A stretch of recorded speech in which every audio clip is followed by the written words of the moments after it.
Hello guys, welcome to my YouTube channel. My name is Preeti. Today I'm coming with new topic that is leadership style. Leadership style ये BSc nursing 6 semester के nursing management and leadership का topic है जिसमें already हम discuss part 1 में discuss कर चुके हैं what is the meaning of leadership and what are the principle of leadership. So आज हम डिस्कस करने वाले हैं लीडरशिप स्टाइल के बारे में। So leadership style is the business can be organise into 5 categories. और वो 5 कैटेगरीज क्या हैं? जो 5 टाइप्स ऑफ लीडरशिप स्टाइल हम डिस्कस करने वाले हैं वो है autocratic leadership style, democratic leadership style, laissez faire leadership style, transactional leadership style and transformational leadership style. One by one हम डिस्कस करेंगे। So first one is the autocratic leadership style. So जो autocratic types of leadership style है, in that the each leader are entirely comfortable making decision without input and withholding information from their team.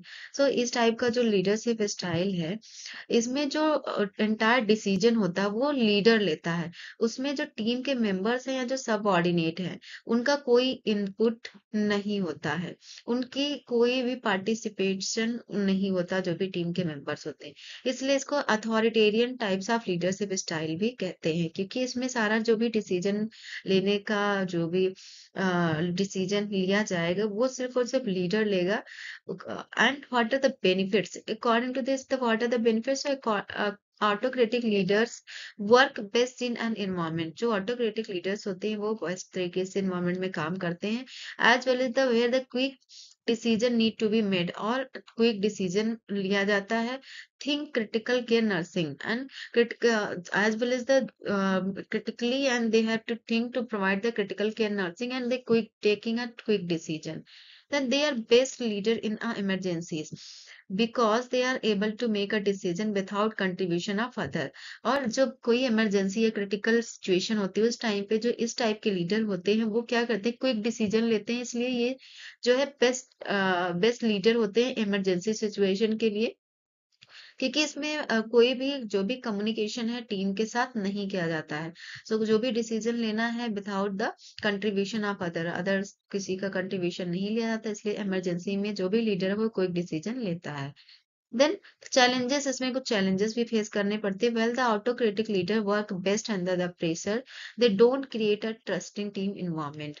सो जो autocratic leaders होता है वो जो भी अगर under pressure या कोई क्रिटिकल सिचुएशन वहां पे वो बेस्ट अपना करता है, बेस्ट अपना देता है क्योंकि they don't create a trusting to team environment, क्योंकि ये जो है जो टीम इन्वायरमेंट है उस पर ट्रस्ट नहीं करते हैं, खुद अपने सेल्फ डिसीजन लेते हैं। अथॉरिटेरियन लीडरशिप स्टाइल है ये। So there there lack of open communication. और यहाँ पे क्या चैलेंजेस फेस करने पड़ते हैं कि जो कम्युनिकेशन है वो ओपन कम्युनिकेशन लैकनेस रहती है and make a nurse on their team feel unwelcome. और जो भी टीम के मेंबर या नर्स हैं उनको sometime they are feeling unwelcome. So it can also lead to insight or knowledge not being passed between the team members। So जो भी knowledge है या जो भी insight है, जो भी skills है लीडर की, वो जो है वो क्या होती है कि टीम के मेंबर्स के तक वो नहीं पहुंच पाती है। सो ये कुछ चैलेंजेस जो है वो फेस करने पड़ते हैं। Next one is the democratic type of leadership style. In the democratic type of leadership style, their relationship with their team and the freedom they allow to team member to voice concern and ideas and core characteristics of nurses with this leadership style। So यहाँ पे क्या होता है जो भी leadership style है यहाँ पे जो their टीम टीम को फ्रीडम होता है, उनको फ्रीडम होता है कि वो जो भी टीम के मेंबर हैं वो अपनी आइडियाज को रखें, दे कैन वॉइस कंसर्न, अपनी आइडिया को रखें, अपनी फीलिंग्स को जो भी है वो डिस्कस करें with in the team. Team के साथ डिस्कस कर सकते हैं, इवन लीडर्स के साथ डिस्कस कर सकते हैं। This that's why it is also called the participatory leadership. इसलिए इसको पार्टिसिपेटरी लीडरशिप स्टाइल बोला जाता है क्योंकि इसमें जो भी स्टाफ्स हैं सबऑर्डिनेट हैं उनको फ्रीडम रहता है कि वो टीम के मेंबर जितने भी हैं वो अपनी वॉइस कंसर्न कर सकते हैं, अपनी आइडियाज रख सकते हैं, कोर कैरेक्टरिस्टिक्स जो भी हैं वो बता सकते हैं। जो भी डिसीजन लिया जाएगा वो टीम के पार्टिसिपेशन के साथ ही लिया जाएगा। Next one is the benefits. इसके बेनिफिट क्या है? The leadership style create a culture of open communication. जबकि हमने इसके पहले पढ़ा था ऑटोक्रेटिक में क्या होता है कि ओपन कम्युनिकेशन नहीं होता, बट यहाँ पे ओपन कम्युनिकेशन क्रिएट होता है within the team input में, and it allow the employ to feel valued and comfortable in offering their opinion during the decision making process. और जो भी एम्प्लॉयज होते हैं वो अपने आप को वैल्यू फील कराते हैं, competent as well as the comfortable feel करते हैं, क्योंकि दे आर थिंकिंग कि हमें भी चांस दिया जा रहा है कि अपनी ओपिनियंस को, आइडियाज एंड ओपिनियन को शेयर करें, जिससे डिसीजन प्रॉपर लिया जा सके। So the leader also create a transparent environment. और यहाँ पे जो इन्वायरमेंट होता है लीडर्स और एम्प्लॉयज के बीच में, वो ट्रांसपेरेंट होता है and smoothly greatly valued and high reliable organisation like a hospital. और यहाँ पे जो भी वर्क ऑर्गेनाइजेशन है लाइक हॉस्पिटल या जो भी है वो स्मूथली चलता है, और साथ ही साथ हाईली रिलायबल ऑर्गेनाइजेशन रहता है, जो भी जिसमें democratic type of leadership style होती है। देन चैलेंजेस, इसमें क्या चैलेंजेस फेस करने पड़ते हैं? Since this form of leadership thrive on group feedback, so it is not as effective in a high stress situation where the quick response are needed। जब भी quick response मतलब कि क्या चैलेंजेस फेस करने पड़ते हैं, क्योंकि यहाँ पे जो भी डिसीजन लिया जाएगा वो पार्टिसिपेटिव होगा, यानी कि जो भी टीम के मेंबर्स होंगे, सबऑर्डिनेट होंगे, उनकी आइडियाज एंड ओपिनियन भी लिया जाएगा। तो अगर कोई इमरजेंसी आती है या कोई क्रिटिकल सिचुएशन आती है, तो वहां पे क्विक डिसीजन या रिस्पॉन्स है वो नहीं मिल पाता है, तो ये एक चैलेंजेस फेस करना पड़ता है। So these leader also can struggle with making a independent decision without team input। और sometime क्या होता है कि जो लीडर है वो स्ट्रगल करता है कि वो इंडिपेंडेंट कोई डिसीजन नहीं ले पाता है विदाउट द टीम इनपुट के, विदाउट द टीम इन्वॉल्वमेंट के। Next one is the laissez faire style. Laissez faire या रेन फ्री स्टाइल भी इसको बोलते हैं। So this type of leadership style is also known as hand off approach.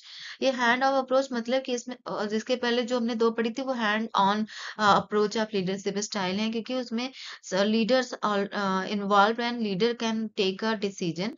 But यहाँ पे जो है ये हैंड्स ऑफ लीडरशिप स्टाइल है, because these leaders provide the limited supervision and decision making. यहाँ पे जो लीडर्स होते हैं वो ज्यादा सुपरविजन नहीं करते हैं, एंड डिसीजन मेकिंग में भी लिमिटेड डिसीजन मेकिंग भी रहता है। So they don't often provide the feedback और डायरेक्शन टू देयर टीम। और इस टाइप के लीडरशिप स्टाइल में जो है वहाँ पे जो लीडर है वो उतना फीडबैक प्रोवाइड नहीं करते हैं, ना ही डायरेक्शन देते हैं किसी टीम मेंबर को। मीन्स लेस फेयर मतलब कि everybody is a equal decision maker and every piece of input from equally. कि हर किसी को चांस दिया जाता है कि अपने आइडियाज एंड ओपिनियन को फ्रीली जो है वो शेयर कर सकते हैं, इक्वल डिसीजन मेकर बन सकते हैं, यानी कि equal everybody have the equal chance can take a decision.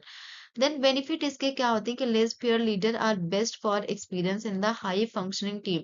जो हाई फंक्शनिंग टीम्स हैं उसके लिए सबसे अच्छी स्टाइल जो है लेजर फेयर स्टाइल है, and they don't miss micromanage and preferring, instead let team decide how they want to function। मतलब कि इसमें एक दूसरे को इतना टाइम या नहीं दिया जाता है कि वो डिसाइड करें कि कैसे वर्क होगा, कैसे टास्क कंप्लीट होगा। तो यहाँ पे जो माइक्रो मैनेज जो होने का जो प्रोसेस है उसमें ज्यादा इंटरफेरेंस नहीं होता है। सो द चैलेंजेस क्या होते हैं? इसमें चैलेंजेस होते हैं, there is this is one of the least popular leadership style. ये क्या है? सबसे लीस्ट पॉपुलर कमजोर लीडरशिप स्टाइल है in a nursing, because of the position need for rapid decision. क्योंकि जब भी कोई भी पोजीशंस अगर ऐसी भी कोई भी पर्सन है, कोई सिचुएशन है, उस टाइम पे हमें क्या चाहिए होता है कि रैपिड डिसीजन मिलना चाहिए। Well it does work well for experienced team, and less fair leader are not effective in managing a new nurse। तो sometime क्या होता है कि जो भी न्यू नर्सेस हैं वो इतने वेल एक्सपीरियंस पर्सन नहीं होते टीम के, तो वो सेल्फ डिसीजन इतना इफेक्टिव न्यू नर्सेस के को मैनेज करने में नहीं ले पाते हैं। Then their team are less likely to be proactive during the patient care. और क्योंकि सबके अपने इक्वल चांस होता है सबके पास कि they can take a decision, तो इसलिए ये they are not providing the proactive type of patient care। so patient care during the patient care वो उतना मन से या प्रॉपर वे में केयर वगैरह प्रोवाइड नहीं करते हैं। Then transactional leadership style. Transactional leadership style, in this type of style, use clear reward and punishment employee performance. So इस type of leadership style में क्या होता है कि जो भी on the basis of reward and punishment के base पे एम्प्लॉय से परफॉर्मेंस या फिर वर्क या टास्क कंप्लीट कराया जाता है. So the executives relies on rewards and punishment to achieve a optimum job performance from his or her subordinate. जो भी सबऑर्डिनेट हैं इस टाइप की लीडरशिप में, जो लीडर क्या करता है कि जो भी वो उसको रिवार्ड्स या फिर पनिशमेंट प्रोवाइड दी जाती है, जैसे कि वो जो भी पर्सन है वो अगर जो सबऑर्डिनेट है अगर ऑप्टिमम जो भी जॉब या टास्क या ऑब्जेक्टिव उसके गोल को सही तरीके से परफॉर्म करेंगे तो उन्हें रिवार्ड्स वगैरह दिया जाएगा. Otherwise they also can get the punishment. तो उसके बेस पे जो भी वर्कर हैं सबऑर्डिनेट्स हैं रिवार्ड्स एंड पनिशमेंट के बिहाफ पे टास्क कंप्लीट किया जाता है. देन ट्रांसफॉर्मेशनल क्या होता है कि in this type of leadership style the transformational leadership is characterised by empowering the employ to find out their own path. तो इस टाइप ऑफ लीडरशिप स्टाइल में क्या होता है कि जो लीडरशिप स्टाइल है इसमें इसके कैरेक्टरिस्टिक्स ये है कि एम्प्लॉयज को एम्पावर किया जाता है. एम्प्लॉयज को क्या किया जाता है, एम्पावर या इनकरेज किया जाता है कि find out their own path, कि हर एक पर्सन जो भी अपनी स्किल एंड एबिलिटीज को फाइंड आउट करे. So these exemplary leaders motivate their team to own their role and take the initiative. और इस टाइप के लीडरशिप स्टाइल में क्या करते हैं, जो लीडर्स हैं वो मोटिवेट करते हैं अपनी पूरी टीम को कि वो खुद से जो भी उनका देयर ओन रोल्स जो है और वो खुद अपने डिसीजन खुद से ले सकें. सो इसमें बेसिकली हम क्या करते हैं कि here the focus on motivation for employee to create a change, innovate and save the future of organisation.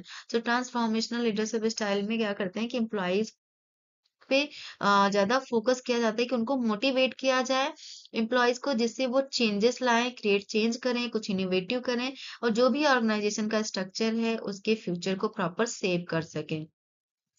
Then next one benefits इसका क्या है, the leadership style is inspiring and motivating होता है. इसका बेनिफिट क्या है कि जो इस टाइप का लीडरशिप स्टाइल है वो क्या होता है, इंस्पायरिंग होता है और बहुत मोटिवेटेड होता है. It focus on letting employees find best way to achieve a goal. और इस टाइप के एम्प्लॉयज को जो है उनको टाइम दिया जाता है कि उनका जो बेस्ट वे है, जो बेस्ट स्किल है उसको वो फाइंड आउट करें और साथ ही साथ जो भी उनका गोल है उसको अचीव करें. So nurses who adopt this type of style can quickly mobilize group to effectively complete the work. और इस टाइप की स्टाइल में क्या होता है कि जो भी नर्सेस हैं, जो भी ये स्टाइल अडॉप्ट करती हैं, वो क्या करती हैं, क्विकली वो अपने आप को चेंज कर पाती हैं क्योंकि they are motivated and they are encouraged employee. तो वो क्या होता है, इस जो भी टास्क है वो इफेक्टिवली इफिशिएंटली जो है वो कंप्लीट होता है. देन चैलेंजेस इसमें क्या होते हैं, well inspiring and transformational leader can be ineffective in a new organisation. Some time क्या होता है कि जब इंस्पायर करना है किसी भी टीम मेंबर को या फिर मोटिवेट करना है तो वहां पे जो लीडर है वो सम टाइम इनइफेक्टिव होता है इन न्यू ऑर्गेनाइजेशन में. So this style work best in the environment with the establish the work structure in the place, allowing the opportunity to create the efficient and improvements. So improvement and efficient create efficiency create करने के लिए, opportunity को allow करने के लिए, establish work structure को establish करने के लिए, ये जो टाइप की स्टाइल है इसमें क्या होता है कि इनइफेक्टिव न्यू ऑर्गेनाइजेशन में जो लीडर है वो इन इफेक्टिव वे में इंस्पायर कर नहीं कर पाता है इफेक्टिव वे में. तो ये कुछ चैलेंजेस देखने को मिलते हैं. So this is all about the leadership style. I hope you all have understand. मिलते हैं नेक्स्ट वीडियो में. Thank you for watching my video.